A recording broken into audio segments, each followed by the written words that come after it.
ॐ मूकं करोति वाचालं मुङ्गं लङ्घयते गिरिं यत्कृपातमहं वन्दे परमानन्दमाधवं सदाशिवसमारम्भं शङ्कराचार्यमध्यमाम् अस्मत् आचार्यपर्यन्तं वन्दे गुरुपरम्पराम्। আমার মূল বিষয় যেহেতু বেদ, আমি অথর্ববেদ নিয়ে কিছু চর্চা করেছি বা করছি। অথর্ববেদ নিয়ে তো বঙ্গদেশে চর্চা এমনি কম, বর্তমানকালে এতটাই কম যে আর কে রয়েছে দীপকদার পরে আর তো দেখতে পাচ্ছি না, বোধহয় ওই পার্টিকুলার এরিয়াতেই একটা নিবিষ্ট হয়ে আছেন এরকম দেখতে পাচ্ছি না। তো আমি যেটা নিয়ে বলবো সেটা হচ্ছে যে বেদিক ম্যানস্ক্রিপ্ট, তো ম্যানস্ক্রিপ্টের উপরে বেদিক ম্যানস্ক্রিপ্ট, তার কোন কোন জায়গাতে আমরা রিসার্চের জন্য এডিট অথবা রিএডিট করতে পারি, এখনও কোন কোন জায়গা পড়ে আছে, সেই রকম কিছু ইনফরমেশন তোমাদের দেব। দুটো শব্দ আমরা পাশাপাশি ব্যবহার করি, ম্যানস্ক্রিপ্ট অ্যান্ড টেক্সট। এই ম্যানস্ক্রিপ্ট কথার মানে নিশ্চয়ই অনেকে অনেকবার বলে দিয়েছেন, আমি আর রিপিট করছি না। সেটা হ্যান্ড রিটেন ডকুমেন্ট একটা জানেন, এবং সেটা এক এক যুগে এক এক রকমভাবে হয়েছিল এবং নানা লিপিতে হয়েছিল, যার জন্যে প্যালিওগ্রাফিটাও এর মধ্যে ধরা হচ্ছে। প্যালিওগ্রাফির সঙ্গে ক্যালিগ্রাফিটাও ধরা উচিত, কারণ একই বাংলা অক্ষর নানা স্টাইলের লেখা হয়, সুতরাং ক্যালিগ্রাফিটাও জানতে হয়। অতএব সেই ক্ষেত্রে মানে আপনারা যখন পুঁথিবিদ্যা নিয়ে চর্চা করবেন তখন দেখবেন যে আমরা পরীক্ষা করতে গিয়ে দেখি যে ম্যানস্ক্রিপ্ট আর টেক্সট এই দুটো পার্থক্য করতে ছেলেমেয়েরা একটু ভুল করে।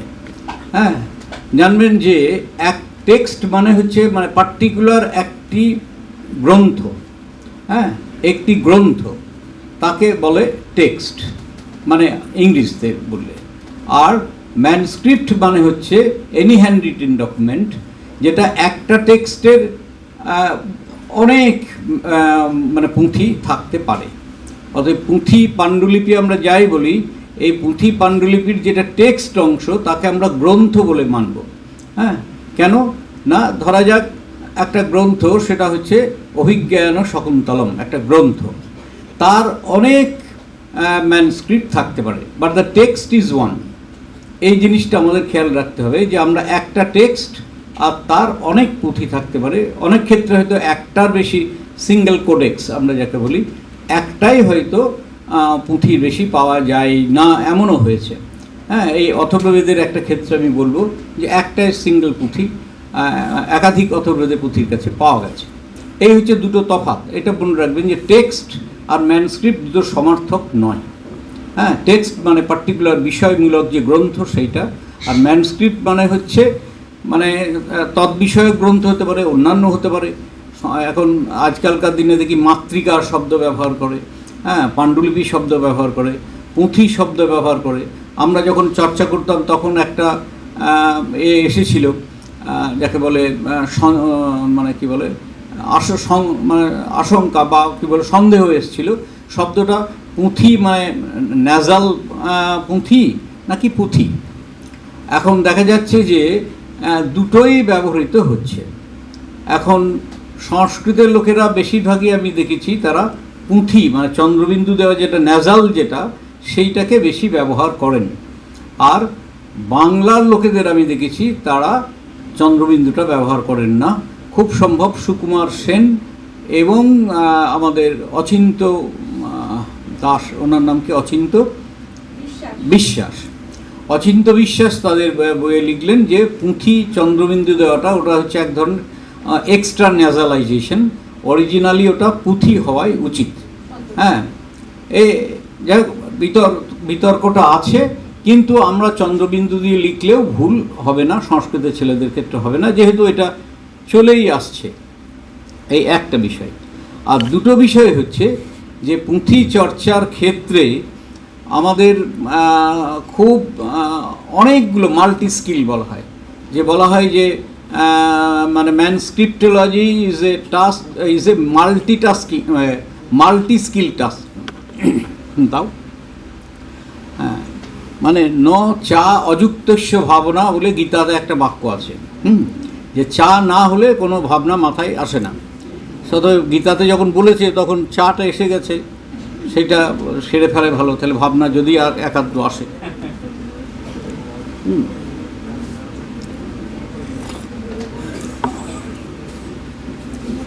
এইবার আর একটা কথা, মানে আমাদের সংস্কৃতের ছেলে মেয়েদের বা পুঁথি চর্চাকারী ছেলে মেয়েদের পক্ষে হয়তো জিজ্ঞাসা হতে পারে, কারণ আমি বেশ কয়েক বছর আগে একটা পুঁথি বিষয়ক একটা শুনছিলাম। হ্যাঁ, মানে সেখানে একজন বক্তা বলছেন যে, এটা আমি লিখিত, বলছেন যে এমন একটা দিন আসছে, এবং সেটা আসতে শুরু করেও দিয়েছে, আমরা দেখতে পাচ্ছি যে এই যে বিপুল বড় বড় হিউজ টাইপ অফ যে আমাদের গ্রন্থগুলো আছে, মানে আমি প্রিন্টেড গ্রন্থের কথাই বলছি, যে প্রকাশিত গ্রন্থ, যে বড় বড় লাইব্রেরি, উল্টো দিকে ন্যাশনাল লাইব্রেরি রয়েছে, এত বড় বড় যে সব লাইব্রেরি গোটা ভারতবর্ষব্যাপী পৃথিবীব্যাপী রয়েছে, এই লাইব্রেরিগুলোর এত বড় বিল্ডিংয়ের আর প্রয়োজন হবে না। কেন হবে না? না, একটা সময় আসবে যখন সমস্ত গ্রন্থ ওই একটি ল্যাপটপ আর ওই পেন ড্রাইভ এর ভেতরেই সব ঢোকানো থাকবে, এবং একটা দুটো ঘরের মধ্যেই এক একটা করে বিশাল বড় বড় লাইব্রেরি তৈরি হয়ে যাবে। মানে একটা পেন ড্রাইভের মধ্যে হয়তো 500টা করে পুঁথি ঢোকানো থাকবে, তার পাওয়ার অনুসারে, তার শক্তি অনুসারে ঢোকানো থাকবে। ফলে দেখা যাবে যে হয়তো 20 বছর 25 বছর পরে এমন লাইব্রেরি হবে যেখানে কোনো গ্রন্থের বালাই নেই, ওই ল্যাপটপ রয়েছে কিছু, আর যে বইটা চায় সেই ক্যাটালগ দেখে সেই পেন ড্রাইভটা ইউজ করলেই হয়ে যাবে। তা এই যদি হয় মানে প্রিন্টেড গ্রন্থের ক্ষেত্রে, তাহলে এমন একটা সময় আসবে, হয়তো আমরা নাও থাকতে পারি 10 বছর 20 বছর পরে, যখন দেখা যাবে যে এত বড় বড় লাইব্রেরির আর প্রয়োজন থাকবে না। এরকম একটা আশঙ্কা তিনি করছেন। তারপরের আশঙ্কাটা আরও অন্য আমার, মানে এই বিষয়ক, সেটা হচ্ছে যদি এত মুদ্রিত গ্রন্থেরই আর প্রয়োজন নাই থাকে, তাহলে এই যে তারও কত বছর আগে লেখা, ধরা যাক গত 300 বছর আগে থেকে, মানে মুদ্রণ যন্ত্র আবিষ্কারের আগে থেকে এতদিন পর্যন্ত গোটা পৃথিবীতে যত লেখা হয়েছে, ভারতবর্ষে সবচেয়ে বেশি, ভারতবর্ষের কাছাকাছি কোনো পৃথিবীর লোক এত পুঁথি পাওয়া যায়নি। তা এই যে গোটা পৃথিবীব্যাপী যে পুঁথিগুলো আছে হাতে লেখা, সেই হাতে লেখা পুঁথিগুলো নিয়ে কী কাজ করব। এবং আমার মনে আছে একজন খুব বিরাট অধ্যাপক, তিনি তাকে একটা পুঁথিবিদ্যা বিষয়ক এই গল্পগুজবই করি তোমাদের সঙ্গে, আসল কথা আর বলবো না। তো আমি একটা ওই পুঁথিবিদ্যার উপর একটা প্রজেক্ট করেছিলাম 5 বছরের, তাতে প্রতি বছর এরকম লেকচার দিতে ডাকা হয়েছিল। তাতে একজন বক্তা উঠে বললেন, নাম ধাম তর করা উচিত নয়, আমার স্যার শিখিয়ে গেছেন নামগ্রহণং ন কর্তব্যম। হ্যাঁ, অত নাম নেব না, কিন্তু তার বক্তব্যটা আমি নিচ্ছি। তিনি উঠে দাঁড়িয়ে বললেন যে এত লাইব্রেরিতে মানে মুদ্রিত বই আছে, পড়ে শেষ করতে পারলাম না, ওইসব হাতের লেখা পুঁথি নিয়ে বাবা কী চর্চা করার দরকার আছে। তার মানে কথাটা একদিক থেকে সত্যি, যে একটা লাইব্রেরিতে যদি আমরা যাই তখন মনে হয় যে যা কিছুই তো লেখাপড়া জানি না, এত লোকে এত বই লিখেছে। হ্যাঁ, তারপরে আবার যদি আবার নতুন করে পুঁথি কথা ওঠে, তাহলে তো আবার সেই বইগুলো পড়া আরও কঠিন। অতএব পুঁথি চর্চার আর কি দরকার আছে। এই জায়গাটাতেই আমাদের একটু, আমার মনে হয় চাইছেন এরা, যে এর ইম্পর্টেন্সটা কোথায় সেইটা একটু বলা দরকারের আছে। তারপর আমি আমার অথর্ববেদের অংশে বা বেদের অংশে চলে আসব। এইটা হচ্ছে এইরকম যে গোটা পৃথিবীতে যত মানে কয়েক মিলিয়ন পুঁথি অন্তত আছে, এবং ভারতবর্ষে সবচেয়ে বেশি আছে, এবং ভারতবর্ষের থেকে আমাদের লন্ডন এবং টিউবিঙ্গেন ইউনিভার্সিটি জার্মানির, সেখানে বোধহয় 3 লক্ষ না কত বোধহয় পুঁথি রাখা আছে। হ্যাঁ, মানে হয়তো ওখানে না থাকলেও জার্মান দেশটা মিলিয়ে, যতগুলো জার্মান দেশের লাইব্রেরি আছে তার মিলিয়ে 3 লক্ষের কাছাকাছি পুঁথি সেসব জায়গায় আছে। আর ভারতবর্ষ তো লক্ষ লক্ষ আছে। বলা হয় যে সরস্বতী 2 জায়গায় আটকে আছেন ভারতবর্ষে, একটা হচ্ছে বেনারসের সরস্বতী ভবন, আর একটা হচ্ছে তাঞ্জোরের সরস্বতী মহল। তো আমি দুটো জায়গায়, যেহেতু আমাকে 5 বছর কাজ করতে হয়েছিল পুঁথির, দুটো জায়গাতেই গেছিলাম, দুটো কি অনেক জায়গায় গেছিলাম। তো সে দেখেছিলাম সত্যি মানে হাজার হাজার লক্ষ লক্ষ হয়তো হতে পারে পুঁথি। আর আমাদের হাতের কাছে যে সবচেয়ে বড় লাইব্রেরিটা আছে সেটা হচ্ছে এশিয়াটিক সোসাইটি। এই সব জায়গাতে গেলে আমরা দেখতে পাবো যে এশিয়াটিক সোসাইটিতে এখনও যা সংখ্যা পাওয়া গেছে মানে লাখের কাছাকাছি, এখনও কাউন্টিং শেষ হয়নি। হ্যাঁ, কেন হয়নি সেটাও বলা দরকার, যে সেই পুঁথিগুলোর মানে এত পুঁথিগুলোর যে রয়ে গেছে, একটা স্ট্যাটিস্টিক্স মানে আপনাদের বা ছেলে মেয়েদের জন্য দিচ্ছি, যে আমাদের যত মুদ্রিত গ্রন্থ আছে এর সংখ্যা মানে মানে সংস্কৃত এবং তৎ সম্বলিত যে গ্রন্থ আছে, খুব বেশি হলে 30% এখনো পর্যন্ত আমরা মুদ্রিত আকারে দেখতে পাচ্ছি। তার মানে দাঁড়াচ্ছে যে 70% পুঁথির মধ্যে কি আছে আমরা এখনো জানি না। আমরা তাহলে এবার আমরা তো পড়ি না যে পাণিনি অনেকগুলো, ওই পাণিনি সারা জীবন ধরে কি ওই 10 পাতার সূত্র লিখলেন। হ্যাঁ, এই মৌ দাশগুপ্ত আছেন, ওকে যদি বলা হয় ও এক রাত্রেই 10 পাতা লিখে দিতে পারবে, তাই তো? তা সারা জীবন পাণিনি কি শুধু ওই 10 পাতার সূত্র লিখলেন? তা তো নয়। একটা হ্যাঁ, আমি ধরে নিলাম তিনি 10 বছর ধরেই লিখলেন, তার যে মেকানিজম তার জন্য হয়তো আরও অনেক দিন লেগে গেল। কিন্তু এত মানে শ্রীহর্ষ, মাঘ বা এদের যে বলি ভারবী, একখানা করে লিখেই তাদের শেষ হয়ে গেল। তারপরে আমাদের ভালো যদি সাহিত্যের ইতিহাস বই আমরা দেখি, তাহলে দেখব যে প্রচুর বইয়ের নাম আছে, অথচ সেইগুলোর আমাদের কোনো মুদ্রিত গ্রন্থ নেই। এমনকি বেদের ক্ষেত্রে অন্তত মানে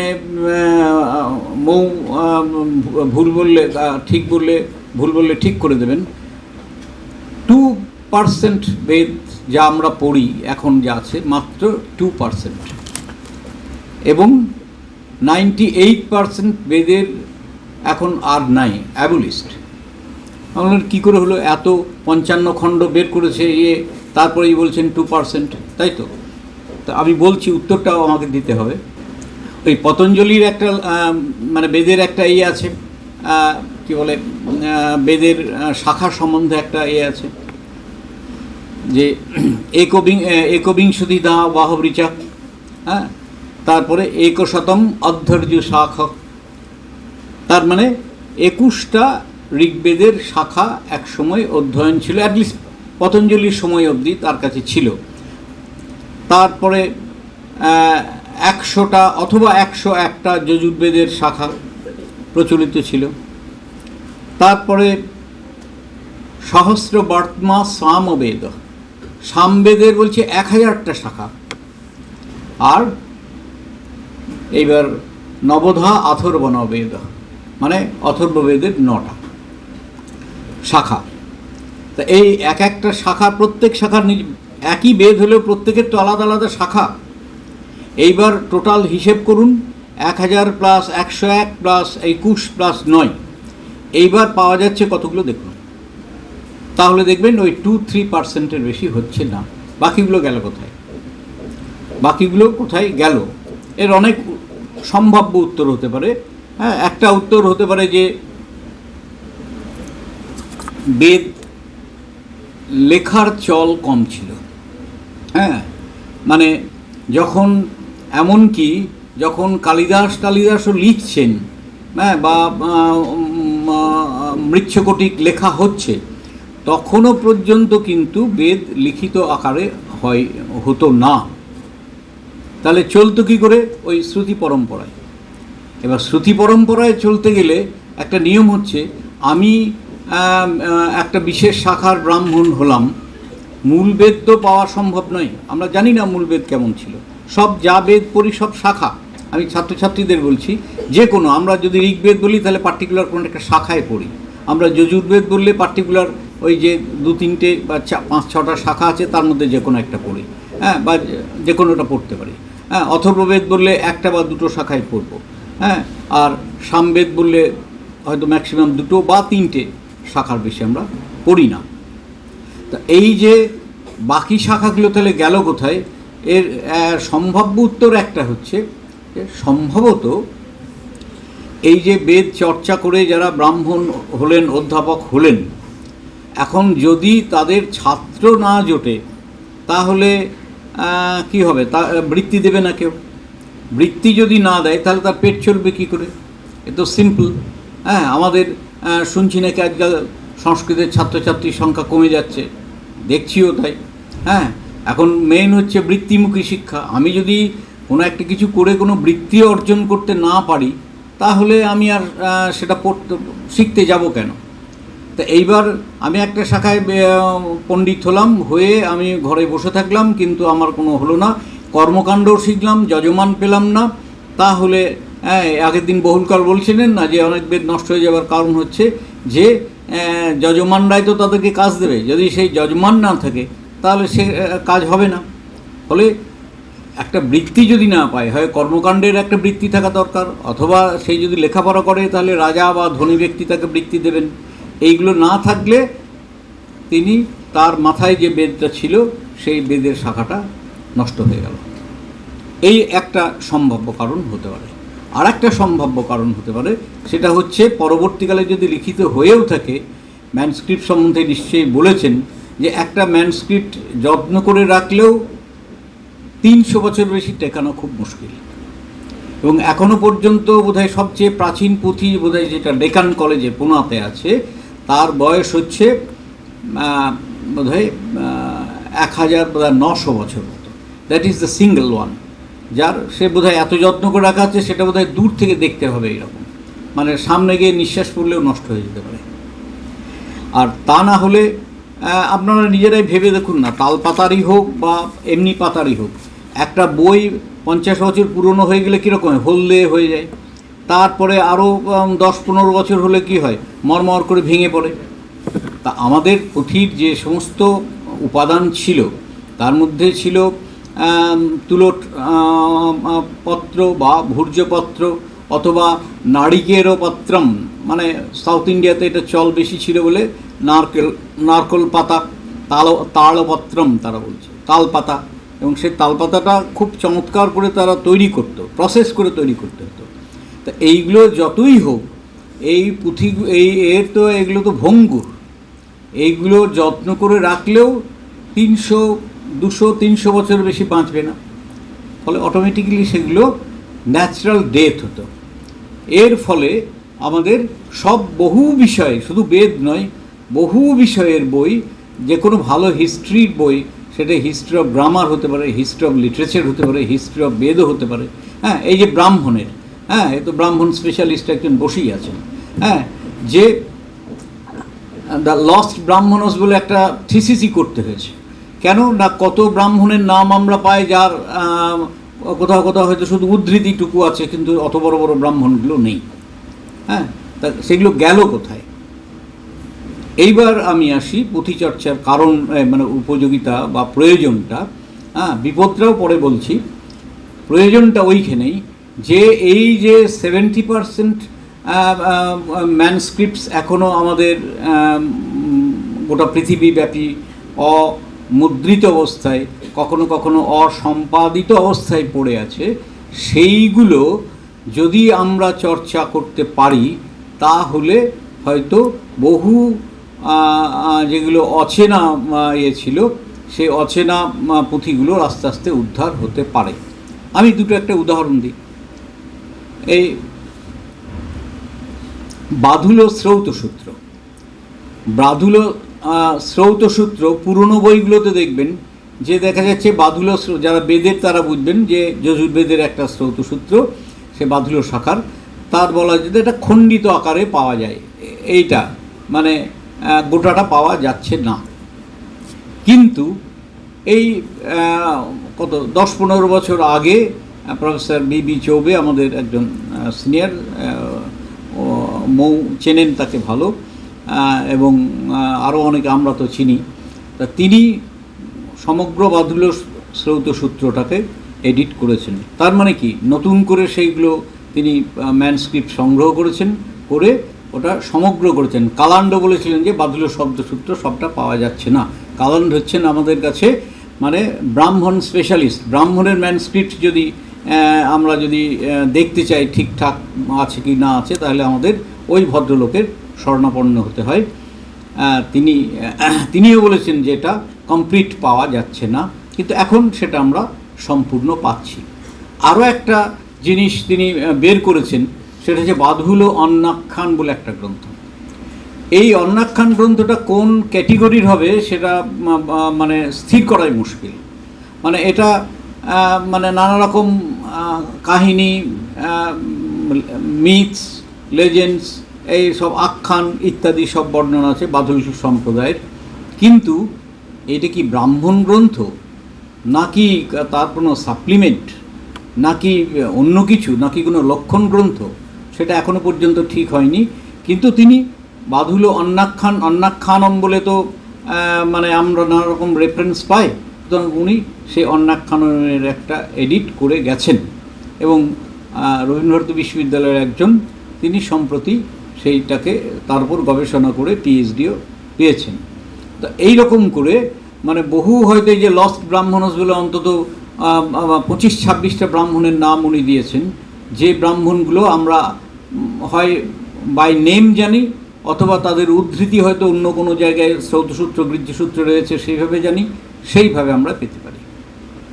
তা এইরকমভাবে যে আমরা যদি এই পুঁথিবিদ্যা চর্চা করি, তাহলে একটাই লাভ হবে, যে এই যে বিপুল পুঁথি এখনো পর্যন্ত রয়ে গেছে, এই পুঁথিগুলো চর্চা করলে আমরা বহু মানে যাকে বলে অজ্ঞাত যে সমস্ত গ্রন্থ, হয়তো অনেক নাম by name, the name only by exist by only by name, সেইগুলোও আমরা কিন্তু এখনও করতে পারি। And that may be the task of the mainly সাংস্কৃতিক পিপল।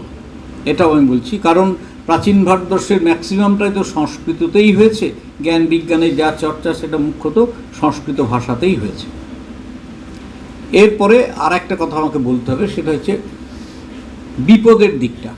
আমরা যারা পুঁথিবিদ্যার চর্চা হাতে কলমে করি, তারা দেখেছি যে মানে আমরা রত্নাদির কাছ থেকে শিখেছি, এটাও ঠিক, হ্যাঁ, তিনি আমাদের গুরু সমীরণচন্দ্র চক্রবর্তী, এদের কাছ থেকে আমরা শিখেছি। তো খানিকটা তো এর পুঁথিবিদ্যা চর্চার কতগুলো অসুবিধার দিক আছে, তা 2-4টে নিশ্চয়ই অনেকে বলেছেন, তবুও আমি আর 2-1টা মনে করিয়ে দিই। যেমন একটা অসুবিধার দিক হচ্ছে, প্রথম হচ্ছে ভাষা। সংস্কৃত ঠিক আছে, আমি সংস্কৃত এমএ পাস করেছি, হয়তো নেট সেট ভালো জেআরএফ হয়ে গেছে, তাহলেই কি আমি পুঁথি পড়তে পারবো? ইট মে নট বি শিওর। এই জন্যে ওই প্যালিওগ্রাফি কথাটা ওর সঙ্গে জোড়া আছে, অর্থাৎ লিপিবিদ্যাও জানতে হবে, এবং ক্যালিগ্রাফিটাও তার সঙ্গে জোড়া, লিপিবিদ্যার সঙ্গে যার হবে ওটার পার্ট, আর একটা সাব পার্ট। কেন না, পুঁথি লেখার একটা বিশেষ পদ্ধতি ছিল, এবং পুঁথিকে বলা হতো ওই পূর্ণ কুম্ভ, অর্থাৎ পুঁথির সে মানে হস্তনির্মিত পত্রই হোক, বা তালপাতাই হোক, বা ভূর্জপত্রই হোক, তাকে একটা এই আয়তকার সাইজ তৈরি করা হতো, এবং সেই আয়তকার সাইজ করে প্রত্যেক দিক থেকে সামান্য একটা মার্জিন ছিল, সেরকম মার্জিন রেখে আমরা যাকে ইংরেজিতে যাকে বলে ক্যামেরা রেডি, ঠিক সেই ক্যামেরা রেডি, অর্থাৎ চতুর্দিকে একটু করে ফাঁক থাকবে আর মাঝখানটা থাকবে, এরকম টানা লিখে যাবে। টানা মানে ওম গণেশায় নমঃ। আমি ভালো করতাম যদি একখানা পুঁথি কাগজ এনে দেখাতে পারতাম, হ্যাঁ, 2-1 দিন সময় দিলে পারতাম। তো সেইখান থেকেই আরম্ভ হয়ে যাবে, হ্যাঁ, তারপরে গদ্য পদ্য সব টানাই চলতে থাকবে। এবার শকুন্তলা পড়ে এসেছি, খুব মানে একবারে শকুন্তলায় কৃতবিদ্য ব্যক্তি, তাকে যদি শকুন্তলার একটা পুঁথি দিয়ে দেওয়া হয়, সে পাঠোদ্ধার করতে তার বিপদ হতে পারে। কেন ওই টানার মধ্যে কোনটা যে প্রাকৃত, কোনটা যে শ্লোক, কোনটা যে গদ্য, হ্যাঁ, সেইটা উদ্ধার করা ওই যে পূর্ণ কুম্ভ থেকে বের করা মুশকিল, সাধারণদের মুশকিল। যারা এক্সপার্ট হয়েছেন তারা পারবেন। আর শকুন্তলার ক্ষেত্রে মানে সুবিধা হবে যে আমরা তো জানি, সেই জন্য আমরা সেটা হয়তো খানিকটা পেতে পারি, কিন্তু যেগুলো আমরা জানি না সেইগুলোর ক্ষেত্রে অনেক সমস্যা হবে। কারণ ওটা তো আমাদের শ্লোক, গদ্য এ সব আলাদা আলাদা আলাদা আলাদা ভাগ করা থাকে। তোমরা পুঁথি নিশ্চয়ই দেখানো হয়েছে, এখানে পুঁথিতে দেখবে একদম টানা লেখা থাকে, হ্যাঁ, কোথাও ফাঁক দেওয়ার প্রশ্ন নেই। দ্বিতীয় হচ্ছে হাতের লেখা, যাকে আমরা ক্যালিগ্রাফি বলছি। এই হাতের লেখা তো অনেকেরই দেবাক্ষর, তাই তো, এবং এই এই লিপিকর একটা পেশা ছিল একসময়। যারা কলকাতা বিশ্ববিদ্যালয় থেকে বা অন্যান্য বিশ্ববিদ্যালয় থেকে 20 বছর আগে পাশ করে গেছে, আমরা যখন অনার্স পাশ করি তখন আমাদের সার্টিফিকেটগুলোতে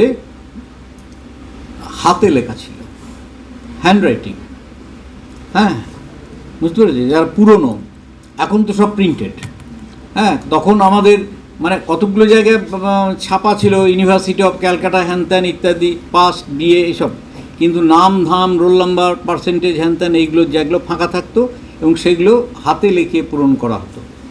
এই যে হাতের লেখা, এইটা কলকাতা ইউনিভার্সিটির একটা পেশা ছিল।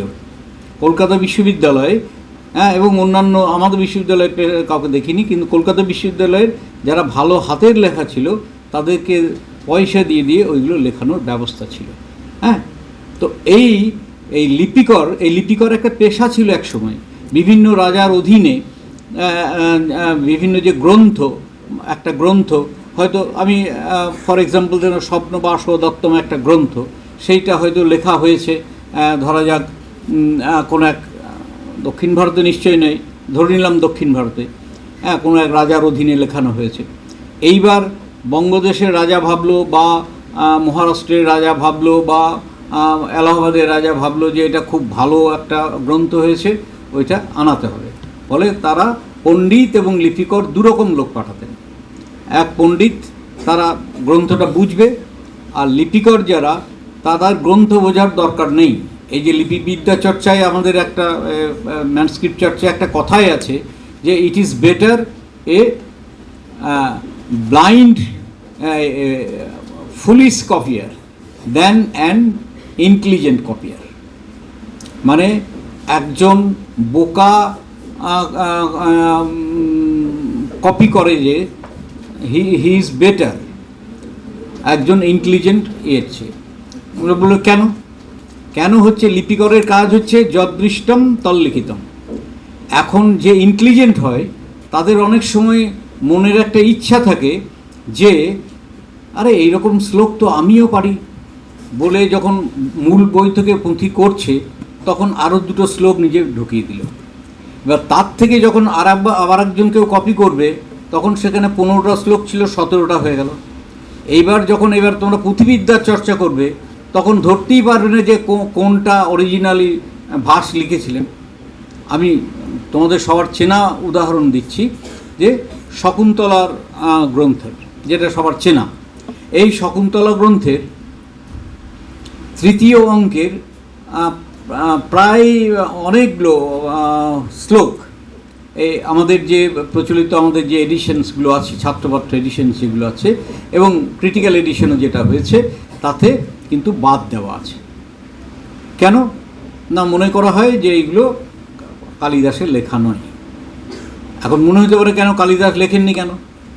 অসুবিধার দিক হচ্ছে পুঁথির ক্ষেত্রে আমরা প্রাচীন কোনো অটোগ্রাফ কপি পাই না। অটোগ্রাফ কপি মানে হচ্ছে মানে গ্রন্থকার, লেখক কথার মানে হচ্ছে কিন্তু লিপিকর এই আমাদের পুঁথিবিদ্যা চর্চায়, আর গ্রন্থকার মানে হচ্ছে যিনি লিখেছেন, রাইটার। দুটো আলাদা করে ভাবতে হবে। একটা হচ্ছে লেখক, মানে পুঁথি যিনি লিখবেন, শুধু পুঁথি কপি করবেন, আর গ্রন্থকার তিনি হচ্ছেন রাইটার। এই রাইটারের যে কপি, অটোগ্রাফ কপি, এর পুরনো কোনোটাই আমাদের কাছে নাই, কোনো বই নেই। মানে কালিদাসের হাতের লেখা কি মাঘের হাতের লেখা কি এর হাতের লেখা, অন্তত 10th সেঞ্চুরি পর্যন্ত আমাদের যদি বলি যে আমাদের সংস্কৃত সাহিত্যের অ্যানসেন্ট সংস্কৃতের সব মানে একটা স্বর্ণযুগ চলেছে, তার কারোরই অটোগ্রাফ কপি নেই। এবার অটোগ্রাফ কপি নেই মানে তাহলে আছেটা কি? কপি। অর্থাৎ সেখান থেকে যেগুলো কপি হয়ে এসছে, বম্বের লোকে কিছু কপি করেছে, বেঙ্গলের লোকে গিয়ে কিছু কপি করে এনেছে, অন্য জায়গার লোক কপি করে এনেছে। এই কপি করতে গিয়ে যে অসুবিধাটা হয়, দেখা যায় যে দুটো পুঁথির মধ্যে মানে লেখার যদি গোলমাল হয় সে তো আলাদা কথা, অনেক সময় দেখা যায় যে কম বেশি হচ্ছে। এই যে মানে ছাত্রছাত্রীরা পড়ে না, যে বলা হয় যে আমাদের রামায়ণের প্রথম কাণ্ড এবং সপ্তম কাণ্ড বলা হয় ইন্টারপোলেশন, মানে বাল্মীকি লেখেননি, মানে পরবর্তীকালের কেউ জুড়ে দিয়েছেন। এখন সত্যি করে বলা কঠিন, কারণ বাল্মীকির হস্তাক্ষর লিখিত তো কোনো গ্রন্থ আমাদের কাছে নেই। অতএব সে কপির পর কপি হয়েছে, কপির পর কপি হয়েছে, দিয়ে এমন হতে পারে যে কোনো একজন কপিয়ার তিনি বললেন, বাহ, বাল্মীকি এরকম লিখেছেন অনুষ্টুপ ছন্দ, আমি কি হাম কিসে সে কম নেই, একটা সিনেমাও হয়েছিল জানো বোধ হয়, হ্যাঁ, তো আমি তো কার চেয়ে কম নই, আমিও গোটা 20 শ্লোক ঢুকিয়ে দিলাম।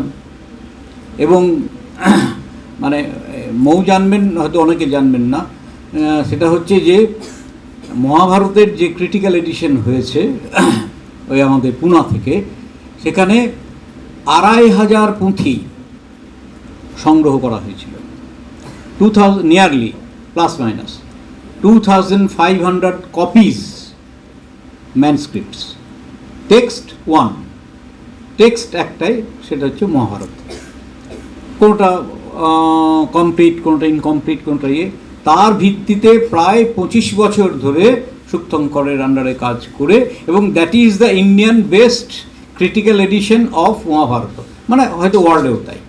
মানে আমরা সত্যি কথা বললে হয়তো কেউ রেগেও যেতে পারেন যে আমরা এই যে পুঁথিবিদ্যার চর্চা যে করছি, এই পুঁথিবিদ্যার চর্চাটা কিন্তু আমাদের অনেক আগে বিদেশিরা করেছেন, হ্যাঁ।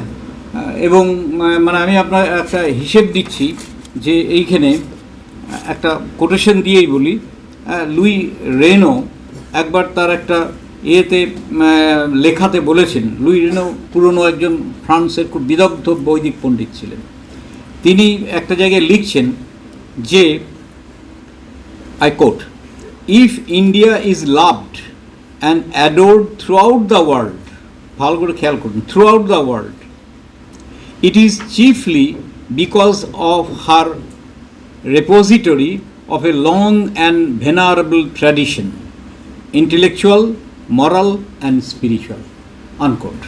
মানেটা কি দাঁড়ালো, যে ভারতবর্ষের যদি গর্বের কোনো জায়গা থাকে, হ্যাঁ, সেটা হচ্ছে তার এই পুঁথিবিদ্যা, যেটা সে রক্ষা করতে পেরেছে। অন্য কোনো দেশে, চীন আর ওই মিশর, ইজিপ্টের এই এলাকার কিছু অল্প স্বল্প ছাড়া, আলেকজান্দ্রিয়া অঞ্চল ছাড়া আর কোনো জায়গায় তেমন আমাদের পুরনো জিনিসের হদিশ পাচ্ছি না, যেটা ভারতবর্ষ মানে 1000 বছরের ওপর ধরে সে ধরে রেখেছে, হ্যাঁ। তো একটা রেকর্ডসে আমি দেখছিলাম যে প্রথম আমাদের পুঁথিবিদ্যার চর্চা হয়, এটা বোধহয় বলেও দিয়েছে, যদি বলো তা আমি থেমে যাব, যে প্রথম একটা 1878 সালে একটা কমিটি তৈরি করা হয়েছিল, হ্যাঁ। এবং সেই কমিটিতে কারা ছিলেন William Jones, Robert Chambers, Rudolf Roth, Mackenzie, W D. Whitney and Max Muller, আরও 2-1 থাকতে পারেন। তা এরা করলেন কি, এরা এশিয়াটিক সোসাইটির আন্ডারে, বর্তমানে যেটা রয়েছে, তখন দ্য রয়্যাল এশিয়াটিক সোসাইটি নাম ছিল, সেই আন্ডারে তারা করলেন কি, তারা ভারতবর্ষটাকে 4-5টা ভাগে ভাগ করলেন। কী জন্যে ভাগ করলেন? যে গোটা ভারতবর্ষে যত পুঁথি আছে সেইগুলো উদ্ধার করা এবং সেগুলোকে প্রিজার্ভ করা, এইটুকু। ম্যানস্ক্রিপ্টোলজি প্রথম যে চর্চা হয় সেটা, এটা যে প্রাইমারি জবটা হচ্ছে এইটাই, যে প্রথমে you collect the manuscript and preserve it. তারপরে তো পরের স্টেজ আসবে এডিটিং। তা এই কালেকশনের জন্যে তারা ভাগ করেছিলেন, এবং ভাগ করার মধ্যে এই বেঙ্গলের দায়িত্বে দেওয়া হয়েছিল RL মানে রাজেন্দ্রলাল মিত্রকে, তারপরে একে দেওয়া হয়েছিল RTH গ্রিফিথকে দেওয়া হয়েছিল নর্থ ইস্ট ওয়েস্টার্ন প্রভিন্সের ম্যানস্ক্রিপ্টগুলো খোঁজার জন্যে, বুলারকে দেওয়া হয়েছিল গুজরাটের জন্যে, গুজরাট, রাজস্থান এবং কাশ্মীরের পুঁথির জন্যে, কিলহর্নকে দেওয়া হয়েছিল বম্বে মানে মহারাষ্ট্রের অঞ্চলের পুঁথি খোঁজার জন্যে, বার্নেলকে দেওয়া হয়েছিল তাঞ্জোরের জন্যে, ওপার্টকে দেওয়া হয়েছিল মাদ্রাজের জন্যে, আর মেলসনকে দেওয়া হয়েছিল মেহাইসরের জন্যে। মজার হচ্ছে যে সাউথ ইন্ডিয়ার জন্য অনেকগুলো লোককে দেওয়া হয়েছিল। এর একটা কারণ হচ্ছে নর্থ ইন্ডিয়ার পুঁথি নানা সামাজিক এবং রাজনৈতিক কারণে ধ্বংস হয়ে যায়। বিপদ হচ্ছে ধ্বংস হয়ে গেছে, এটা সত্যি। হ্যাঁ, যে নালন্দা যখন পুড়ে গেছিল তখন 40 দিন ধরে শুধু পুঁথি পুড়েছিল। আচ্ছা, একদিনে কত কাগজ পুড়তে পারে, কাগজ বা পাতা? এবার 40 দিন ধরে পড়লে কত পুঁথি পুড়ে চলে গেছে, এবং যার এগুলো আর কোনো দিন আর খুঁজে পাওয়া যাবে না। এবং জানো যে Nalanda was the centre of Indology once upon a time. তা তার প্রায় সব পুঁথি শেষ। দক্ষিণ ভারতে সেই অর্থে পুঁথিগুলোর রক্ষণা হয়েছিল বেশি। এবং আমি দক্ষিণ ভারত তো আমিও গেছি বলতে 10 বছর আগে। তখন আমি গিয়ে মানে ত্রিবান্দ্রম লাইব্রেরি গিয়ে দেখেছি, ম্যাড্রাস সংস্কৃত লাইব্রেরি গিয়ে দেখেছি। হ্যাঁ, ওখানে সুকৃতীন্দ্র বলে একটা ওরিয়েন্টাল ইনস্টিটিউট আছে, সেখানে গেছি। হ্যাঁ, সেখানে গিয়ে দেখেছি যে প্রচুর ম্যানস্ক্রিপ্ট। এবং আমার মানে অসুবিধার দিক হচ্ছে ছেলে মেয়েদের ক্ষেত্রে, আমাদের ক্ষেত্রেও হয়, সেটা হচ্ছে পুঁথি চর্চা করতে গেলে যেমন একটা ভাষা জ্ঞান দরকার, লিপি জ্ঞান দরকার, তেমনি হয়েছে স্ক্রিপ্ট জানাও দরকার। এই একটা জিনিস ছেলে মেয়েদের কাছে আমি খুব স্পষ্ট করে বলি, সেটা হচ্ছে যে সংস্কৃতের কোনো নিজস্ব স্ক্রিপ্ট নেই। হ্যাঁ, মানে আমি বলে যাচ্ছি, রেকর্ড করে রাখতে পারো।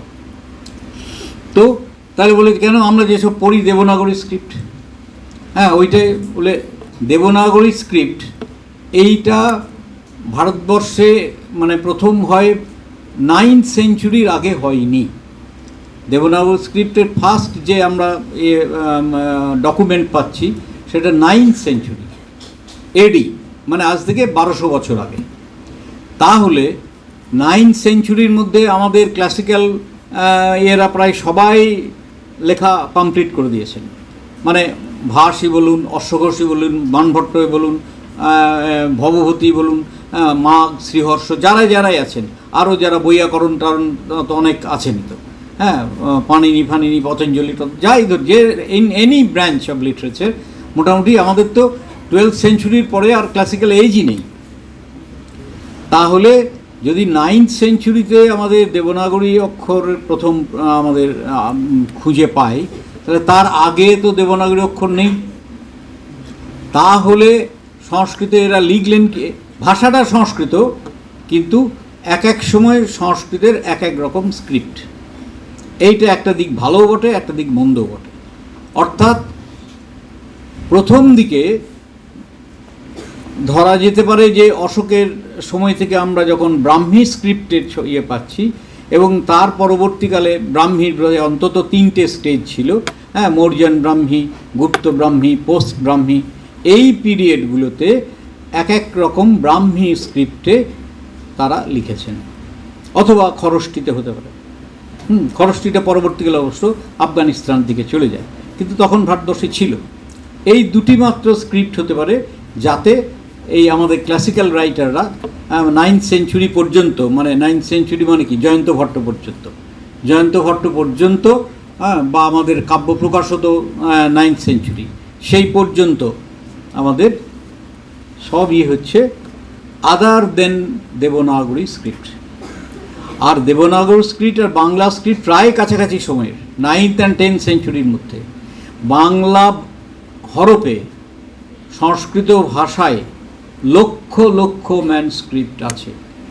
যদি জিজ্ঞেস করেন কোথায় আছে, আমি বলবো এশিয়াটিক সোসাইটিতে আছে, সংস্কৃত কলেজে আছে, কলকাতা বিশ্ববিদ্যালয়ে আছে, নবদ্বীপে আছে, এবং আরও কলকাতার যে সমস্ত সব লাইব্রেরি আছে, বঙ্গীয় বঙ্গীয় কি বঙ্গীয় বঙ্গীয় সাহিত্য পরিষদে আছে, হ্যাঁ, এই যে বরানগরের পাটবাড়িতে আছে, এবং এরকম কম সম করে করে করে করে আমাদের রবীন্দ্রভারতী ইউনিভার্সিটিতে আছে, হ্যাঁ, টেগররা তারা অনেক ম্যানস্ক্রিপ্ট প্রিজার্ভ করেছিলেন, পুরো বাংলা জুড়ে ছড়িয়ে আছে।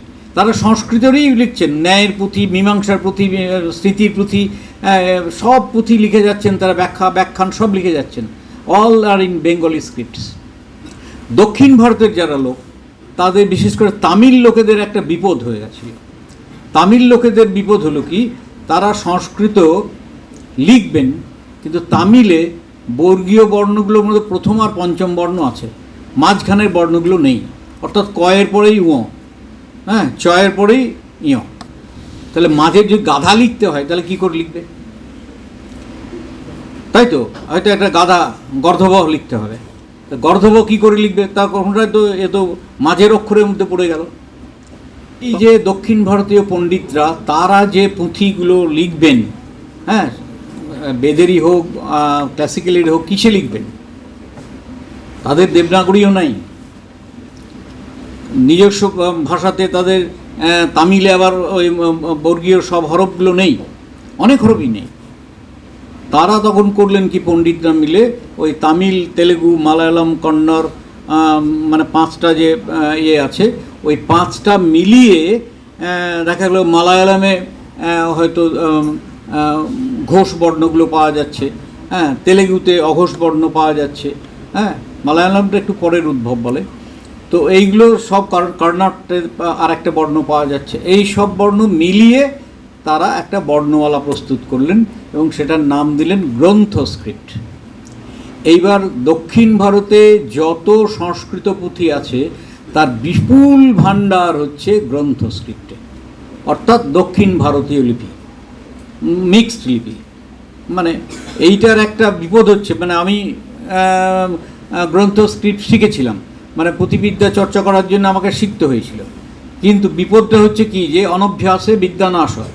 হ্যাঁ, যদি অভ্যাস না থাকে তখন আমি মোটামুটি 2 লাইন লিখতে পারতাম কে বলে সাউথ ইন্ডিয়ান স্ক্রিপ্টে, হ্যাঁ, স্টেশনের নাম পড়তে পারতাম, হ্যাঁ, ইলিবিলি করে লেখা থাকলেও পড়তে পারতাম, হ্যাঁ, ওই রকমই তো ইল্লে ইল্লে করে সব লেখা থাকে না, আচ্ছা, পড়তে পারতাম। কিন্তু তারপরে যেহেতু আর নেই, সেই জন্য আলেস ফার্গেসন, অল ফরগটেন, সুতরাং সব ভুলে গেছি, এখন আর পড়তে পারবো না, কিন্তু শিখেছিলাম। এতে লক্ষ লক্ষ এই তামিল বলবো না, গ্রন্থ স্ক্রিপ্টে সংস্কৃত পুঁথি আছে।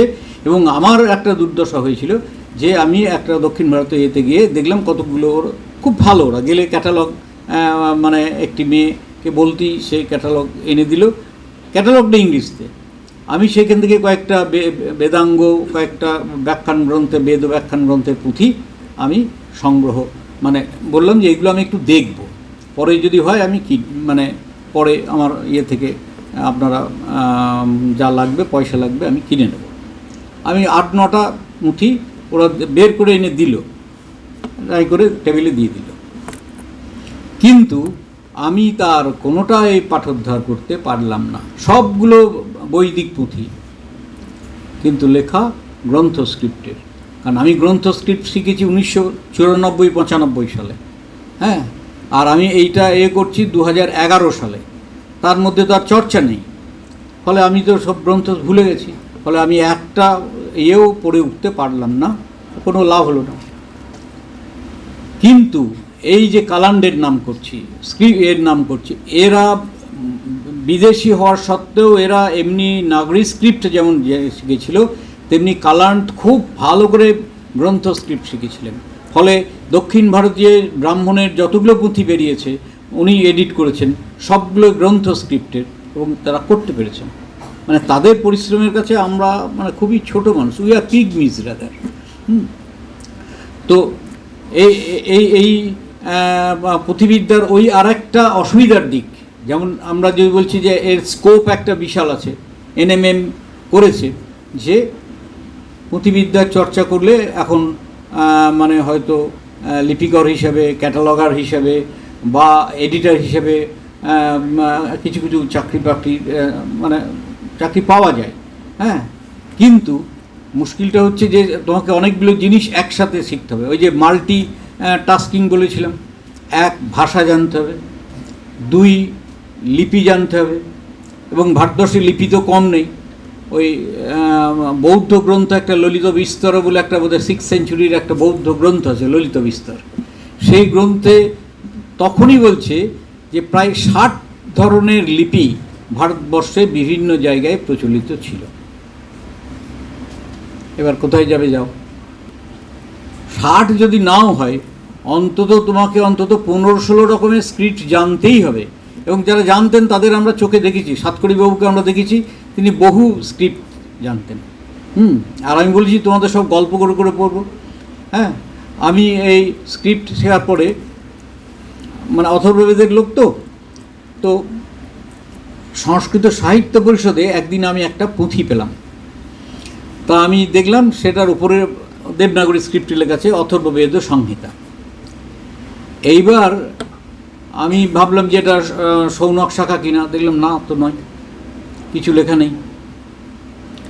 তখন আমি করলাম কি, ভাবলাম যে এটা নতুন কোনো শাখা হবে, কারণ অথর্ববেদের 9টা শাখার মধ্যে 2টি শাখা আমরা পাই। একটা শাখার আবার সাবডিভিশন আছে, একটা কাশ্মীরিয়ান, একটা ওডিশান, যাই হোক, কিন্তু 2টি। তাহলে এটা তৃতীয় যে আছে তৌদ, মৌদ, জলদ, দেবদর্শ, বেদস্পর্শ, চারণবৈদ্য, এইসব নামে যেগুলো আছে সেইগুলো, তার যদি কোনো একটা পুঁথি হয়ে যায় তাহলে আমার নাম তো আর দেখতে হবে না বলে বেশ মোটা সোটা সব পুঁথিটা নিয়ে আমি খুব একবারে সাহিত্য পরিষদের কোণের দিকে চলে গিয়ে, যাতে কেউ দেখতে না পায়, আমি খুব মনোযোগ দিয়ে পড়তে লাগলাম। এইবার প্রথমে সোজা করে পড়ি, তো দেবনাগরীর মতো লাগছে, কিন্তু তো নয়, হলো না। ভাবলাম হয়তো পুঁথি নানারকমভাবে পড়তে হয়, তো ওই যে স্তব্ধ দৃষ্টি, হ্যাঁ, স্তব্ধ বলা হয় যে স্থির স্তব্ধ দৃষ্টি, আর ওই স্থির স্কন্ধ এরকম আছে একদম। আমি আবার এরকম করে দেখলাম যদি হয়, না তাতেও হচ্ছে না, উল্টে নিলাম, উল্টে যদি হয় তাও দেখলাম, কোনোভাবেই 4 ভাবে দেখে দেবনাগরীর মতন কিন্তু আমি সেটা পড়তে পারলাম না। তারপরে একজন 2-3 দিন এরকম চেষ্টা করার পরে আমি তখন অন্যের শরণাপন্ন হলাম যে আচ্ছা এটা তো অথর্ববেদের পুঁথি, তাহলে এটা কি, কিন্তু আমি তো পড়তে পারছি না। তো জানা গেল যে পরে যারা ওখানে তখন সত্যরঞ্জন বাবু এরা সব আসতেন তো নিয়মিত, হ্যাঁ, তা বললেন যে আরে এটা হচ্ছে সারদা স্ক্রিপ্টের পুঁথিটা। সারদা স্ক্রিপ্ট, কাশ্মীরে যে স্ক্রিপ্ট প্রচলিত ছিল সেই স্ক্রিপ্টটা মানে সংস্কৃত গ্রন্থের জন্যে সেটা ছিল সারদা লিপি। এবং সারদা লিপিটা আমি সেবার শিখিনি, আমি সেবারে ওই গ্রন্থ স্ক্রিপ্টে গেলাম, কয়েক দল সারদা স্ক্রিপ্টে গেল, তা আমি গ্রন্থে থেকে গেলাম, আমি সারদাটা শিখিনি। ফলে আমি সেই গ্রন্থ বলে অ্যাকচুয়ালি ওইটা হচ্ছে, এর ইতিহাসটা হচ্ছে এই যে মানে ওই বহুলকার আগের দিন যা বলছিলেন সব বইয়েও লেখা আছে যে 1856-এ প্রথম অথর্ববেদ সৌনকের একটা টেক্সট এডিট করা, দুজনে মিলে হুইটনি আর রোথ মিলে করলেন। কিন্তু দে আর ভেরি মাচ আনহ্যাপি, এখনও কিন্তু আমরা আনহ্যাপি, মানে 1856 সালের কথা বলছি না, 2023 সালেও বলছি, আমরা অথর্ববেদের রিডিং নিয়ে এখনও আনহ্যাপি। এবং কিছুদিন আগে প্রফেসর দাশগুপ্ত গেছিলেন, সেখানে অথর্ববেদের পৈপ্পলাদের একদল গ্রুপ, যারা মানে আমার চেয়ে জুনিয়র, ওর সিনিয়র কিনে আমি জানি না, আমাদের আর্লো গ্রিফিথ, হ্যাঁ, তার নেতৃত্বে একদল পৈপ্পলাদ সংহিতার উপরে কাজ করছেন, হ্যাঁ, তার এডিটিং করা, রিএডিটিং করা, তারপরে তার নোটস তৈরি করা, ট্রান্সলেশন করা, এইসব কাজ তারা করছেন। তো ওই অথর্ববেদের যে সৌনক শাখা তোমরা পড়ো, যারা ছাত্রছাত্রী তারা হয়তো বুঝতে পারবে না, যারা মানে ওইটা নিয়ে যারা গবেষণা করে তারা বুঝতে পারবে যে ভাষাতে অনেক সমস্যা আছে। দ্বিতীয় সমস্যা হচ্ছে যে এর ইয়েও নেই, মানে 40%-এর বেশি সায়ন ভাষ্যও নেই। এমনকি অথর্ববেদের একজন স্পেশালিস্ট ছিলেন কুইপার, তিনি তো সন্দেহ প্রকাশ করেছেন যে আদৌ এটা সায়ন ভাষ্য কি না। এখন আমি ধরে নিলাম সোকল সায়ন ভাষ্য, যদি থেকেও থাকে তাহলে 40-45% বেশি নাই। তাহলে গেল বাকি ভাষ্যগুলো গেল কোথায়? এগুলো তোমাদের উপর দায়িত্ব থাকলে ওই খুঁজে বের করতে হবে যে অথর্ববেদের 100% ভাষ্য চাই। ঋগ্বেদের আছে, যজুর্বেদের আছে, সামবেদের আছে, তাহলে অথর্ববেদের থাকবে না কেন? দুটো শাখা রয়েছে, তার ভাষ্য, সায়ন ভাষ্য গেল কোথায়? এই যে 70% এখন লাইং আইডল, অ্যান্ড তাদের ভেতর থেকে খুঁজে বের করতে হবে। তো ওই এটার 1875-6-এ ওই ব্লুমফিল্ড আর গার্বে এরা কাশ্মীর থেকে একটা সিঙ্গল ওই গাছের ছাল থেকে তৈরি যে পুঁথি, গাছের ছাল থেকেও পাতা তৈরি করা হতো, পত্র, সেই থেকে তারা একটি মাত্র সিঙ্গল কোডেক্স তারা পেয়েছিলেন। সিঙ্গল কোডেক্স মানে হচ্ছে একটা পুঁথি, মানে একটা গ্রন্থের একটাই পুঁথি, তাকে আমরা নর্মালি ভালগেট এডিশন বলি। তো সেইটা তারা করলেন কি, তারা এডিট করলেন না, মানে ওদের এক ধরনের ঔদার্য আছে যেটা আমাদের একটু কম আছে। তো ওরা করলেন, এডিট করলেন না, ওরা করলেন কি, যাতে পুঁথিটা লোকে সবাই দেখতে পায় তার জন্য সেটাকে ল্যামিনেট করে গোটা পুঁথিটাই গোটা পৃথিবী থেকে পাঠিয়ে দিলেন, যদি কেউ অন্য ভালো করে পড়ে উঠতে পারে বলে। তা সেই ল্যামিনেটেড পুঁথির একটা কপি সংস্কৃত সাহিত্য পরিষদে এসে পৌঁছেছিল। ফলক্রমে আমি সেইটা পেয়ে উল্লসিত হয়েছিলাম যে আমি এবার অথর্ববেদের একখানা হয়ে যাব। তা সেটা আর যাই হোক, আনফর্চুনেটলি হলো না, কিন্তু ল্যামিনেটেড পুঁথি ছিল সারদা স্ক্রিপ্টে। এটা কাশ্মীরের যত পুঁথি লেখা হয়েছে অন্তত 15th সেঞ্চুরি পর্যন্ত প্রায় সবই সারদা স্ক্রিপ্ট। এদের মূল যে জায়গায় তোমাদের পুঁথির কাজ করার বাকি আছে সেটা হচ্ছে বেদের পুঁথি সংগ্রহ করা, এবং পুঁথি সংগ্রহ করতে গেলে কোথায় কোথায় আমরা করব। আগে ছিল সিসি মানে ক্যাটালগারুম, মানে করেছিলেন আউফরেক্ট, ওই বিদেশিরাই প্রথমে করলেন। তারপরে এনসিসি, হ্যাঁ, নিউ ক্যাটালগারুম, হ্যাঁ, এইটা 1936-এ শুরু হলেও 1949-এ রাঘবনের আন্ডারে মাদ্রাজে চলে গেল। সে থেকে 42 ভলিউমস অলরেডি পাবলিশড আমি দেখেছি, আরও দু একটা বেরোতে পারে। আমি 42টা ভলিউম দেখেছি। সেইখানে গেলে তোমরা ওই অ্যালফাবেটিক্যাল ওয়েতে আছে, তো থেকে আরম্ভ করে থেকে যত গ্রন্থ আছে একদম পর্যন্ত করে ফেলেছে। কিন্তু তারপরেও তো অনবরত আবিষ্কার হচ্ছে, অনবরত পুঁথি নতুন করে বেরোচ্ছে। ওইখান থেকে পুঁথি সংগ্রহ করার চেষ্টা করতে হবে। এবং বহু পুঁথি এখনও ক্যাটালগ হয়নি, এইটা বলছি। এই ইয়েতে মানে এশিয়াটিক সোসাইটিতে বেদের 4টে পার্টে বেদিক ম্যানস্ক্রিপ্ট ডেসক্রিপটিভ ক্যাটালগ পাওয়া যায়, 4টে পার্টে, হ্যাঁ, 1, 2, 3, 4, আর বোধহয় 44 না কোনো একটা ভলিউমে বোধহয় বেদের কিছু পুঁথির কথা আছে। তা এখানে ক্যাটালগুলো কিনতে পাওয়া যায়। এই ক্যাটালগুলো কিনে আমি দেখে নিতে পারি যে কী কী ওপর ওরা মোটামুটি আনপাবলিশডগুলোই ওরা ওখানে রেখেছে, আর কোনগুলো এশিয়াটিক সোসাইটিতে আছে। আমি কতগুলো জিনিস দেখেছি, যেমন একটা আমি ম্যানস্ক্রিপ্টের তোদের বলি, সেটা হচ্ছে সন্ন্যাস, আথর্বণ সন্ন্যাস পদ্ধতি। এখনও পর্যন্ত সেই পুঁথির ওপর কোনো, এই সাবজেক্টের ওপর কোনো কাজ হয়নি। আমরা চেষ্টা করে দেখতে পারি। এবং শ্রৌতসূত্র এবং গৃহ্যসূত্রের যে মানে গ্রন্থগুলো, সেই গ্রন্থের যেগুলো টিকা টিপ্পণী আছে তার কাজ হয়নি। অথর্ববেদের একটা আর একটা হচ্ছে সায়ন করেছিলেন যে যজ্ঞতন্ত্র সুধানিধি সায়নের একটা গ্রন্থ ছিল। এই গ্রন্থটার মধ্যে যে অনেকগুলো ব্রাহ্মণের কথা আছে, উল্লেখ আছে এবং টেক্সট আছে, সেই টেক্সটগুলো এখনও পর্যন্ত কিন্তু ছেপে বেরোয়নি।